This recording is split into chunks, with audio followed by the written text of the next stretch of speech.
تمہیں بیان کر رہا تھا، آج ہمارے نوجوانوں کا حال وقت سے بدتر ہوتا جا رہا ہے۔ آج ضرورت ہے ہمارے نوجوانوں کو ایسے کام کرنے کی جو کام جناب محمد رسول اللہ صلی اللہ علیہ وسلم نے جن کاموں کا حکم دیا ہے۔ خود کو برائی سے روکیں، خود کو نشے والی چیزوں سے روکیں، خود کو ڈرگز، کوکین، ان طرح کے نشوں سے روکیں۔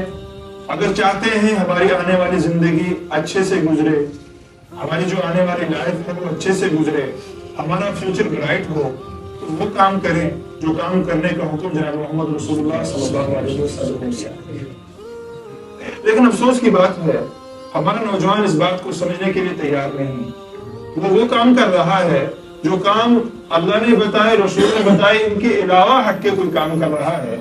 وہ کہہ رہا ہے کہ نماز پڑھنے میں کون سی کامیابی ہے، روزہ رکھنے میں کون سی کامیابی ہے، ہم تو غیروں کے راستے پہ چلیں گے جہاں ہمیں فرینچ کٹ رکھنا پڑے، جہاں ہمارے آدھے بال سر کے ہوں آدھے نہ ہوں، اور جہاں مجھے ٹائٹ پینٹ پہننے کا حکم ملے، اور جہاں مجھے عیش و عشرت جو مرضی کرتے ہو کرو یہ کرنے کا موقع ملے۔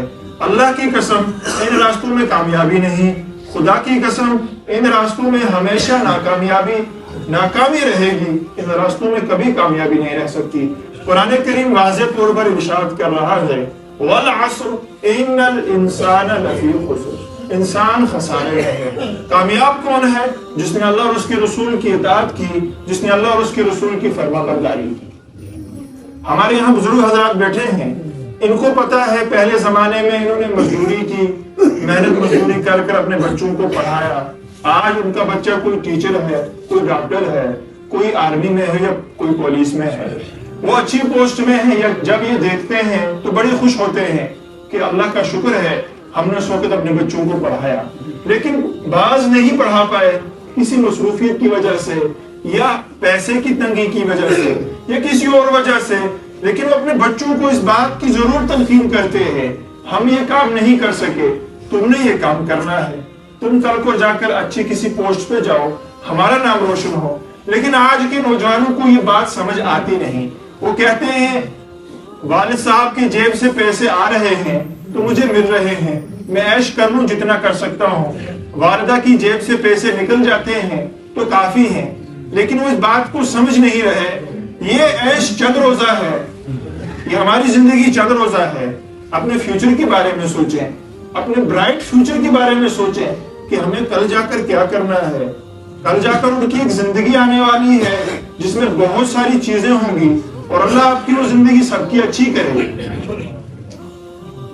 قرآن کریم کا اسلوب شروع سے یہی رہا ہے کہ جب قرآن کریم یہ چیز بیان کرتا ہے کہ انسان تو نے اپنی زندگی کس طریقے سے گزارنی ہے، تو قرآن وہاں یہ بھی بیان کرتا ہے انسان اگر تو اچھے کام کرے گا تیرے لیے کیا چیزیں ہیں، اگر برے کام کرے گا تیرے لیے کیا چیزیں ہیں۔ تو قرآن ساری چیزیں ہمارے سامنے رکھتا ہے، لیکن ہم پڑھنے والے بنے، ہم پڑھنے والے بنے، ہم پڑھنے والے بنے۔ ماہ مبارک کا مہینہ برکتوں والا مہینہ آنے والا ہے، اس کے بارے میں بھی دو چار باتیں سن لیں۔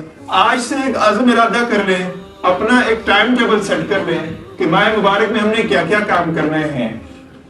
رمضان کا پورا مہینہ ہم نے روزہ رکھنا ہے، ہم نے تراویح پڑھنی ہے، کبائر سے خود کو بچائیں، خود پاک صاف رہیں، اپنی عبادت خلوص کے ساتھ، دل جمی کے ساتھ، یہی ایک